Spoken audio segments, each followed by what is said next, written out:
Hi friends. आज तब्येत मम्माची बरोबर नव्हती, पण माझ्या मात्र बाबूचीच झाली. कारण आज शाळेत सोडवायला आम्हाला कोणीच नव्हतं, म्हणून आम्हाला घरीच राहावं लागलं. मग आम्ही घरीच असा अभ्यास केला. आणि आज खूप दिवसानंतर आहे ना, आमची झाडं अशी फ्रेश दिसत होती, कदाचित पाऊस संपल्यामुळे. आणि माझ्या झेंडूंच्या झाडांना आहे ना 4-5 कळ्या आल्या होत्या, त्याच मी तुम्हाला दाखवत होती. आणि दिवसभर घरी राहिल्यामुळे ना आम्हाला खूप बोर झालं होतं, म्हणूनच म्हटलं चला एक फेरफटका मारून येऊया. म्हणून आम्ही दोघी गेलो फिरायला आणि येता येता घेऊन आलो हे असे चिप्स आणि बिस्किट. आणि दोघीच होतो, त्याच्यामुळे मग घरी येऊन लगेच आमच्यात रेस चालू झाली की कोण पहिले संपवते, त्याचाच हा प्रयत्न.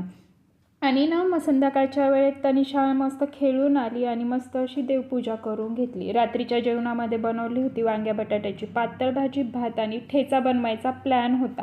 ठेचा यासाठी की माझी तब्येत जरा बरी नव्हती, म्हटलं तोंडाला थोडंफार बरं वाटेल, चव येईल, म्हणूनच मी हा ठेचा बनवला होता. आणि त्याच्यानंतर आम्ही बसलो लगेचच जेवायला. तर हे होतं माझं ताट आणि हे आहे तनिषाचं ताट. चला, तुम्हाला व्हिडिओ कसा वाटला ते कमेंट करू सांगा. भेटू पुढील व्हिडिओमध्ये. बाय.